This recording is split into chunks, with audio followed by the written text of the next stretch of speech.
हमारे देवों के देव महादेव महात्मा गांधी जी को उचंग चढ़ी और बोला। उसके बाद गांधी जी ने वो किया जो उनकी मौत का कारण बना। तब मेरे लिए ये डिसाइड कर पाना बहुत मुश्किल हो गया था कि कौन सही कौन गलत।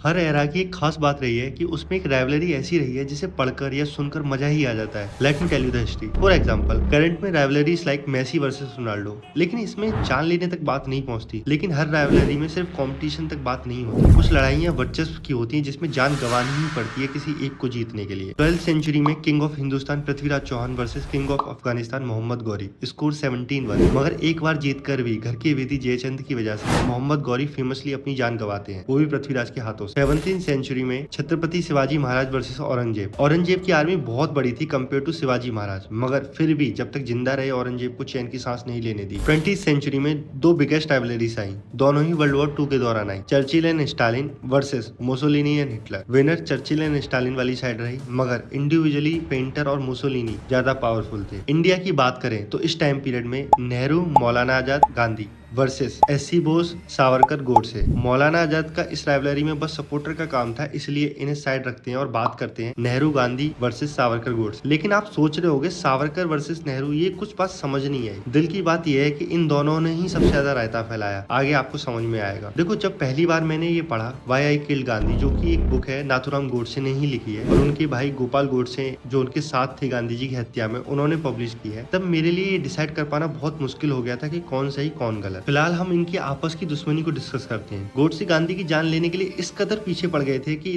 20 जनवरी एक्चुअल हत्या से 10 दिन पहले ही अटैक कर दिया था। हालांकि अरेस्ट नहीं हुए वो। उन्होंने बहुत सारे ऑप्शन ट्राई किए, लाइक चाकू से मार दूं, फिर उन्हें याद आया कि एक दो चाकू में काम नहीं हुआ और उन्हें अरेस्ट कर लिया गया। तो फिर 20 जनवरी वाला प्लान जिसमें बॉम्ब फेंकना था वो भी फेल रहा। अब आप एक मजेदार चीज देखना, पूरे देश को पता लग गई थी कि गांधी जी के लिए सीरियस थ्रेट है 20 जनवरी के हमले के बाद। फिर भी 30 जनवरी जिस दिन गोडसे ने गांधी जी को गोली मारी, उस दिन सिक्योरिटी सिर्फ नाम की थी। ना तो उस गेट पर ये चेक हुआ कि कोई बंदूक लेके अंदर जा रहा है, ना जब उनको गोली लगी तो कोई एम्बुलेंस वगैरह का इतना प्रबंध था। आगे आपको पता लगेगा कि असली इम्पैक्ट प्लेयर कौन था इन चारों में से। सावरकर और गोडसे की विचारधारा प्रो हिंदुत्ववादी थी। उसके पीछे रीजन ये था कि गांधी और कांग्रेस मुस्लिम्स को ज्यादा सपोर्ट करती थी। सावरकर जातिवाद से बहुत परेशान थे, लेकिन गांधी इसे हिंदुइज्म का कोर मानते थे और वहां भी उनकी आपस में नहीं बनी। उसके बाद सावरकर कहते थे कि हमें अंग्रेजों के खिलाफ वायलेंस करना चाहिए, जबकि गांधी स्ट्रिक्टली अगेंस्ट थे वायलेंस। वो बात अलग है कि 11 साल काला पानी की सजा काटकर सावरकर को इसी शर्त पर छोड़ा गया था कि वो ब्रिटिश सरकार के खिलाफ ना तो कुछ बोलेंगे ना लिखेंगे। वायलेंस तो बहुत दूर की बात रही। उसके बाद गांधी जी ने वो किया जो उनकी मौत का कारण बना, फास्टिंग इन 1948 फॉर पीस और पाकिस्तान। देखो, बस ये पॉइंट आपको ध्यान से सुनना है। देश आजाद होने के बाद 1947 में बंटवारे की बात चालू हो गई थी, क्योंकि वेस्ट शुरू से ही हरामखोर रहा इस मामले में, खासकर US and UK, China Taiwan, India Pakistan, Israel Palestine, north Korea south Korea, Russia Ukraine, ये सब बंटवारे किसने किए? इन्होंने ही तो किए हैं। इसका बंटवारा नहीं हो सकता, उस पर ये अटैक कर देते हैं, लाइक वियतनाम और अफगानिस्तान। ऐसे काफी सच है मेरे पास, सो सब्सक्राइब करें। तो जब डिसाइड हो गया कि इंडिया और पाकिस्तान का बंटवारा हुआ, क्योंकि ना तो जिन्ना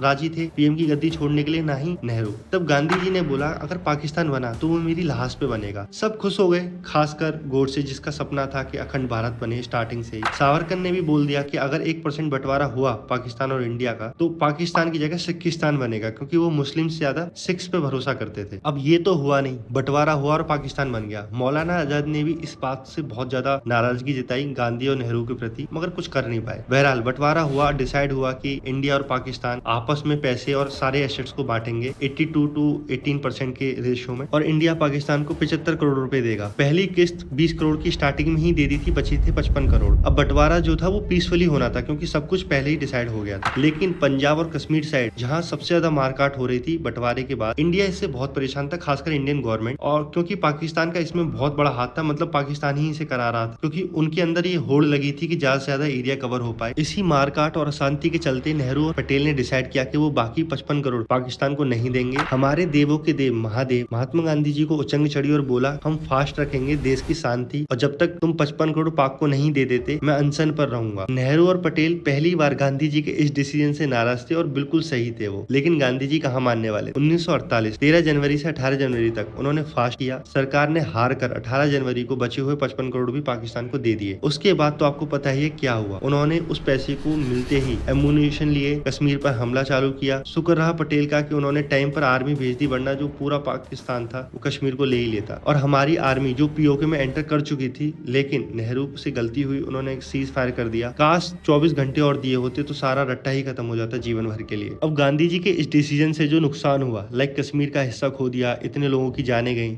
देश में हंगर चालू थी। 1943 वाला बंगाल फेमिनिन तो आपको याद ही होगा, जिसमें 30 लाख लोग मारे जा चुके थे चर्चिल की वजह से। फिर भी 55 करोड़ ऐसे ही देश को देना जो हम पर हमला कर रहा है ना बेवकूफी। ये सब बातें गोडसे को पल पल मार रही थी। So he decided to kill Gandhi. मगर सावरकर को इस चीज की भनक नहीं थी और उन्होंने आर्टिकल भी लिखा था गांधी के मरने के बाद। लेकिन सावरकर उस टाइम एक प्रोमिनेंट फेस बन चुके थे इंडिया में, पढ़े लिखे भी काफी थे, लॉयर भी थे, जातिवाद जैसे बड़े मुद्दों पर भी काफी काम किया था। लेकिन इन महाराज ने भी मुस्लिम लीग के साथ मिलकर दो नेशंस वाले गीत गाए थे अपने टाइम में। मगर ये कंप्लीट 100% सेपरेट नेशन चाहते थे हिंदूज के लिए। मुस्लिम लीग, हिंदू महासभा और बाकी नॉन कांग्रेस पार्टीज ने अलायंस बनाया जिससे बाकी स्टेट्स में गवर्नमेंट बना सके। अब ये जो स्टेप था, ये नेहरू और पटेल को खासा पसंद नहीं आ रहा था। मुस्लिम लीग को 15 दिसंबर 1947 को डिसॉल्व कर दिया गया देश आजाद होने के बाद। बची हिंदू महासभा, उसे गोडसे ने जैसे ही गांधी को मारा उस पर बैन लगा दिया गया। मगर ऐसा बैन क्यों हुआ हिंदू महासभा पर, इसका आंसर आज तक नहीं मिला किसी। और सावरकर को बिना किसी सबूत के अरेस्ट कर लिया गया। बाद में कुछ साबित नहीं हुआ, लेकिन जितने मंथ वो जेल में रहे तब तक उनकी इमेज का अचार बन चुका था। सावरकर के भाई को जिंदा जला दिया गया भीड़ ने, घर पर पथराव करे। अब समझो, हिंदू महासभा पर बैन, मुस्लिम लीग डिसॉल्व कर दी गई है, छोटी पार्टी इसके मेंबर्स पार्टी छोड़कर कांग्रेस ज्वाइन कर चुके हैं। बचा कौन? नोबडी। नेहरू ने 15 साल लिटरली विदाउट अपोजिशन इलेक्शन लड़ा। अब आप समझे कि वो फोर्थ इंपैक्ट प्लेयर कौन था, कौन रहा इस कहानी का असली विनर। नेहरू को हिस्ट्री और पॉलिटिक्स का बहुत अच्छा ज्ञान था, उन्होंने इसका इस्तेमाल भी किया। अब ये गलत यूज था या सही, ये आपकी विचारधारा पर छोड़ता हूँ मैं। Subscribe now, see you in next video.